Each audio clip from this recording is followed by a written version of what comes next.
Eu gostava de cumprimentar a mesa. Já devem ter reparado que se me sinto às vezes, sinto-me um pouco confortável nesta mesa, porque quando eu estava no liceu, o David já era Ministro da Justiça. O Carlos já era Procurador-Geral. O Aristides estava a terminar o curso. Ainda por cima, não sei se é sorte ou azar, tive que apanhar o professor Marcelo Rebelo de Sousa aqui ao lado e o Dr. Arbolino Lúcio, no Centro de Estudos Judiciários. Ainda hoje lembro-me daquele piano, não sei se ainda existe ou não, ou levou para casa. Não, existe. Já não existe o piano. O pianista é que já não existe. Então, mas de qualquer maneira queria cumprimentar a todos, dizer que são juristas, por quem tenho muito respeito, tenho aprendido muito com eles. E estou convencido que o professor Marcelo Rebelo de Sousa ficou para o fim, exatamente para corrigir os disparates que eu vou dizer. Gostava de cumprimentar as associações que organizaram este evento, dizendo que, agora estou a falar numa qualidade de Presidente da Fundação de Direito e Justiça, sentimos-nos honrados por fazermos parte das instituições que apoiaram esta iniciativa. Confesso que quando cheguei cá fiquei relativamente triste, porque devia trazer literatura cabo-verdiana relativamente a questões constitucionais, apesar de a doutrina em Cabo Verde incipiente, mas já há muito material que podia trazer, inclusive podia trazer Constituição, mas fica aqui o nosso compromisso com estas associações. Vamos ficar em contacto, podemos mandar a literatura sobre o constitucionalismo cabo-verdiano. Eu vim também preparado para fazer uma intervenção, para ler uma intervenção escrita, um texto que eu publiquei aqui há uns tempos em Portugal sobre o sistema de governo, mas aqui chegados preferi elencar um conjunto de tópicos que os oradores ainda não abordaram, deixando de lado as minhas divergências com o Dr. Vidal Salomar, Aristides e outros, que são pormenores, são divergências de rodapé, mas não são aquelas notas de rodapé de 15 folhas. 15 folhas. Então, dizia eu o seguinte, que me sinto, portanto, honrado e vou falar rapidamente de alguns tópicos. Eu, pessoalmente, eu acho que nós chegamos ao constitucionalismo moderno muito atrasados. 205 anos após a Constituição americana, 65 anos após a Constituição italiana, 63 após a Constituição alemã.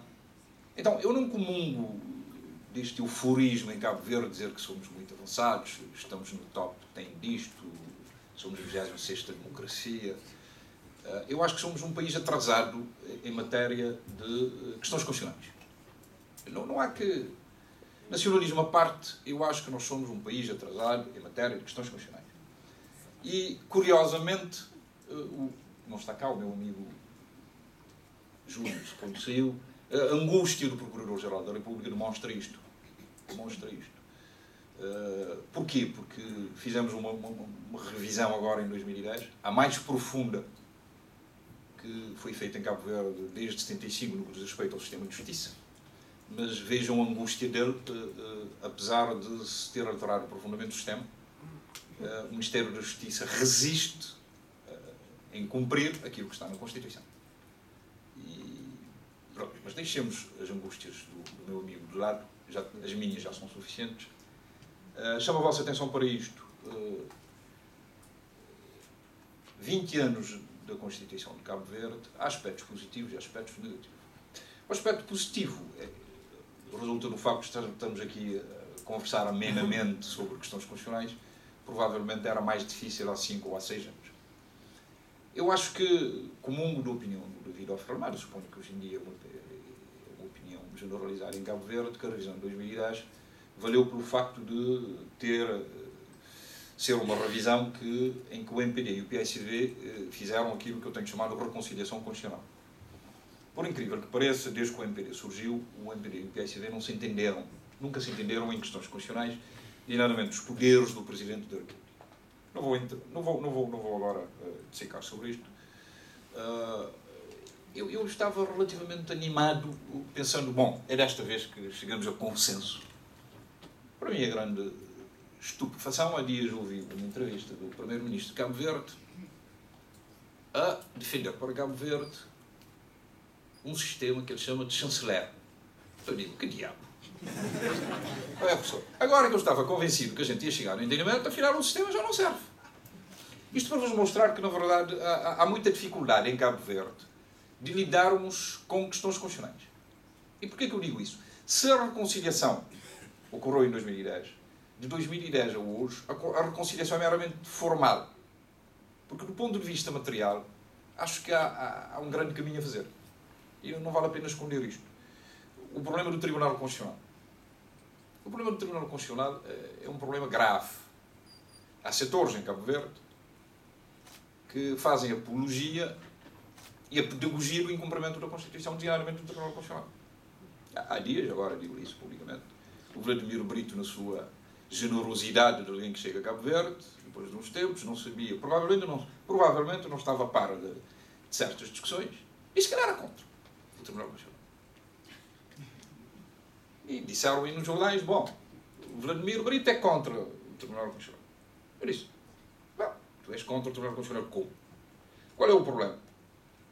E passou nos jornais que ele era contra o Tribunal Constitucional, então, no sentido de que não devia ser instalado. Ele teve que dar um depoimento no tribunal dizendo que ele era contra, mas que não havia saída, que era dever quase sagrado, a expressão é tua, de cumprir a Constituição. Ou seja, vejamos o seguinte, rapidamente. Como já vos disse, vou falar sobre alguns tópicos.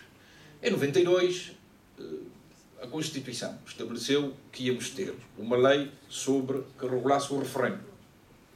Até hoje, 20 anos, ainda a lei não foi aprovada. Eu tenho a esperança de não morrer sem exercer o direito de referência um dia em Cabo Verde. Porquê? O último referendo que se exerceu em Cabo Verde foi o referendo, conhecido o referendo de Salazar de 1933, não é, professor? Aprendi consigo, em que as abstenções contavam como votos favoráveis. Então, como veem, nós temos... Não pode haver prova do nosso atraso mais do que isto. Até hoje, ainda não há uma lei sobre o referendo. Vou dar um exemplo de 99. Em 99, achou-se que era importante instituir-se um mecanismo da iniciativa legislativa popular. Ou seja, um grupo X de cidadãos podem apresentar um projeto à Assembleia Nacional. Até hoje, ainda, esta lei não foi aprovada. Eu encontro uma explicação soft. Insensibilidade, pura e simplesmente, relativamente a estas matérias. Eu estou convencido que, só para resumir, estes dois mecanismos podiam catapultar a democracia cabo-verdiana para um outro patamar. Não vou discutir se somos a 26ª democracia do mundo, não vou discutir isto. Dou de barato que somos a 26ª. Com estes mecanismos, a democracia estaria mais aprofundada e provavelmente seríamos a 20ª. Bom, terminado este tópico, eu acho, portanto, que não comungo da ideia que somos muito avançados, que é isto, que é aquilo. Não, acho que temos um longo caminho a percorrer para interiorizar os princípios do constitucionalismo moderno. Ainda não estão interiorizados em Cabo Verde, com muitas dificuldades.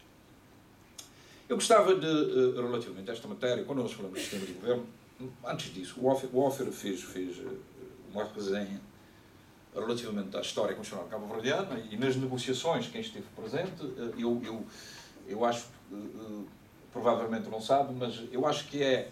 Porque nós em Cabo Verde temos um outro pormenor. Eu chamo a atenção para isto. Gostamos de distorcer os factos e os protagonistas dos factos.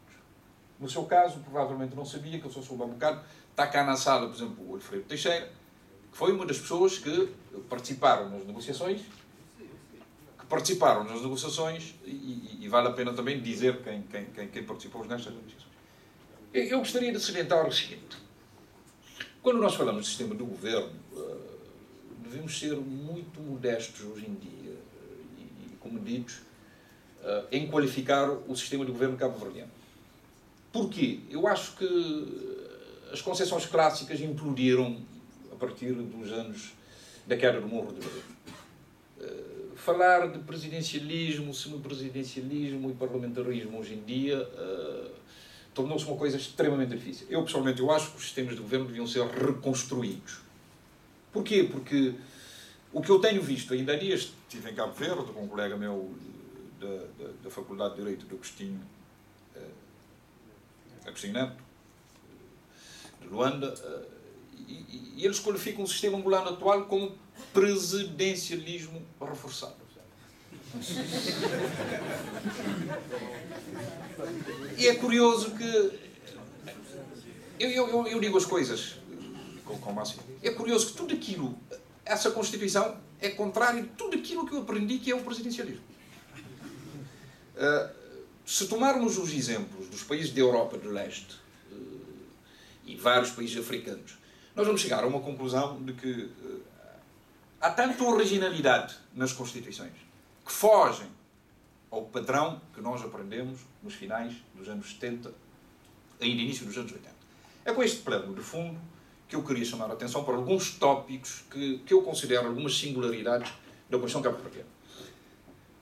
Gostava de falar rapidamente sobre a formação do governo, o poder de dissolução, o poder de demissão do governo, as leis reforçadas e o poder legislativo do governo.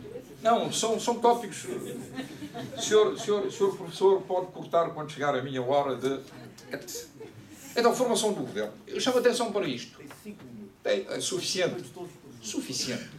A formação do governo na Constituição cabo-verdiana, ela é, comparada com a portuguesa, diferente. E nós estamos a ignorar isto. O governo em Cabo Verde necessita de uma moção de confiança de investidura, sob pena de não haver o governo na plenitude das suas competências constitucionais. Isto é uma grande diferença em relação ao caso português. O poder de dissolução, o meu tempo não me permite agora explanar aqui as minhas divergências com o meu colega ao lado. O poder de dissolução é diferente do que acontece em França e em Portugal. Enquanto que em França e em Portugal é livre, entre aspas, salvaguardando os limites materiais e circunstanciais, em Cabo Verde é fortemente condicionado, não obstante a alteração que se fez em 2010. As leis reforçadas é uma singularidade cabo-verdiana que a mim tem-me dado voltas à cabeça. Nós temos cerca de 15 ou 16 leis reforçadas que exigem 2/3 para a sua aprovação, o que não encontra em direito constitucional comparado e que obriga a muitas negociações. Infelizmente, nós temos alguma dificuldade em lidar com isto. Eu tenho entendido que estas leis obrigam que o Primeiro-Ministro, mais do que líder da maioria, deve ser líder do sistema político, e os primeiros ministros cabo-verdianos, incluindo o meu amigo Carlos Leite, que está aqui, têm sido mais líderes da maioria do que líderes do sistema político. Então, há alguma diferença em fazer funcionar este sistema. Um último tópico.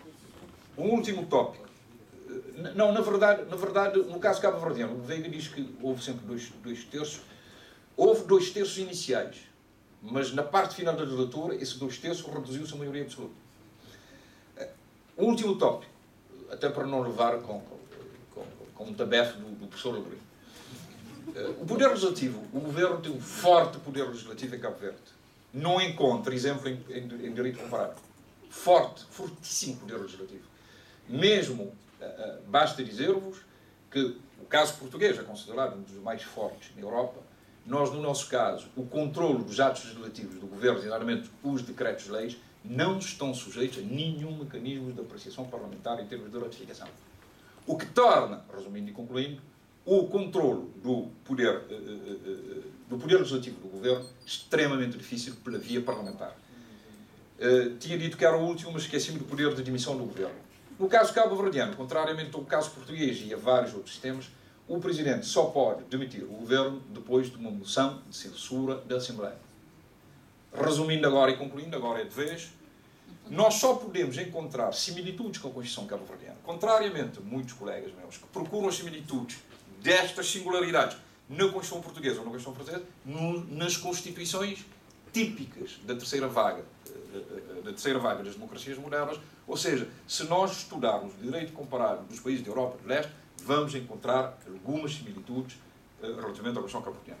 Termino, como comecei, pela minha admiração pela mesa, agradecendo a organização, a FDJ, a que eu presido, disponibiliza-se para fornecer oportunamente material que tem sido produzido em Cabo Verde relativamente à nossa curta história constitucional. Tenho dito.